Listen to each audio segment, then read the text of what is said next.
Last thing, what do you say that Trump is like into this nationalized Intel, taking, stake from Intel, but also US Steel, and even considering to take some kind of uh, almost like a nationalized Lockheed Martin. Mm. Um, what is going on? I thought that the Republicans are for, free private enterprises, and now these are the things they would accuse Barack Obama or Bernie Sanders would do, but they're very quiet. What do you take on that? Well, I mean, I mean, I think it goes beyond. It's actually in some ways different from what, say, Bernie Sanders was talking about. I don't expect Bernie Sanders would ever have done, but this Mhm. isn't genuine nationalisation, at least not as far as I can see. It's rather an unholy relationship in which a state and corporate interests are merging. Okay. So you're bailing out and supporting corporate interests and basically failed companies like Intel, but Mhm. ones which some people claim are strategically important, but more importantly, lots of people have invested a lot of money in. Lockheed Martin is another case in point. So you bail them out and you give yourself a cut at the same time. It's not proper nationalization or public ownership or state ownership, as you have in China, for example. It's Mhm. not like that. It's closer to the kind of very unhealthy corporatist, oligarchical structures that have existed in other places and which famously were established in Italy under Mussolini and Okay. were called corporatism there, and which Mussolini claimed were one of the pillars of the fascist state that he had Mhm. created. Yeah, somebody even called it a capitalist with American characteristics. So, okay. True. Yeah, yeah.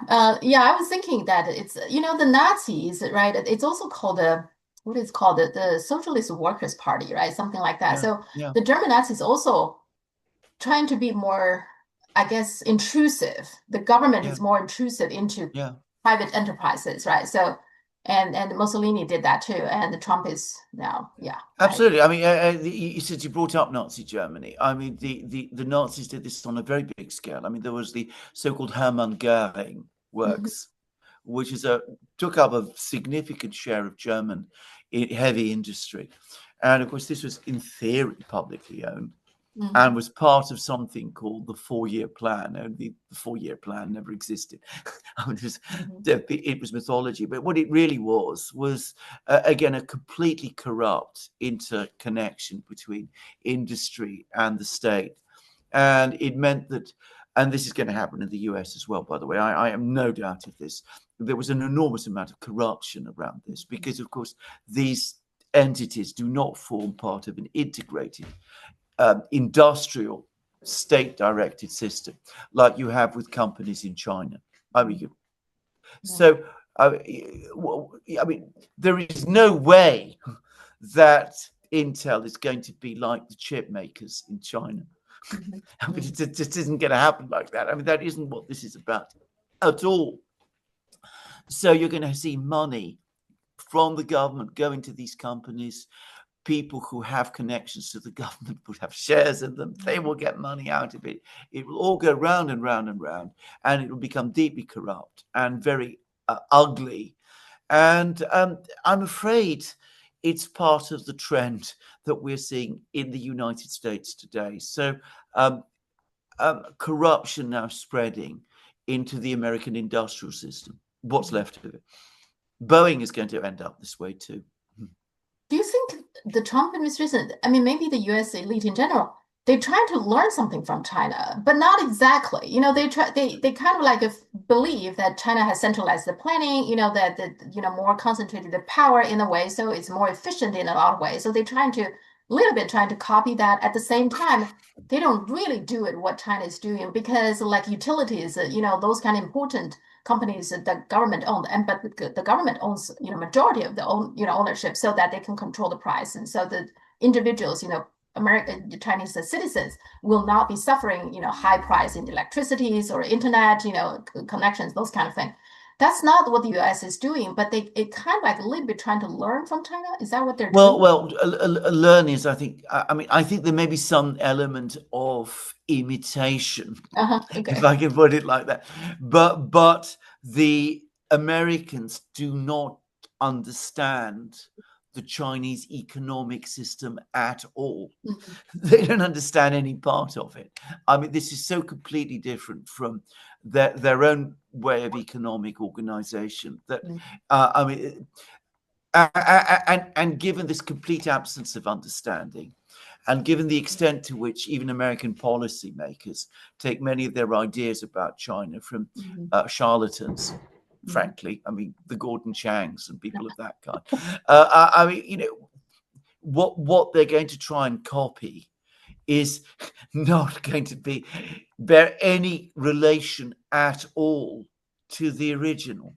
I Mhm. mean, I mean, it'll be darkness and light. Same Mhm. is true, by the way, in Russia. I mean, the Russians. One of the things that happened in the mid 2000s was that Putin decided that he would concentrate industries, and he created Rosatom and Mhm. Rostec and Rosneft and all of these things. But of course, again, the Russians did this within a very, very heavily structured, planned system Mhm. Mhm. in which, if you understand the Russian economic system, which, by the way, is an outgrowth of the Soviet one. I mean, again, this isn't widely understood, but the economics minister at the time, who was Belousov, who's now the defense minister, he had strong connections with Gosplan. But Mhm. anyway, they understood how to do planning, and they had all this. They created all the planning and proper mechanisms, and you could see how it works. So, for example, I mean, Russia's now trying to rebuild its chips industry, and I think it's going to have a lot more success than the Americans are. Mhm. But I mean, it's Rosatom is the lead company doing all of this, and you can see how it's working. I talk about Russia because it's the country whose Mhm. Mhm. economic structure I understand better.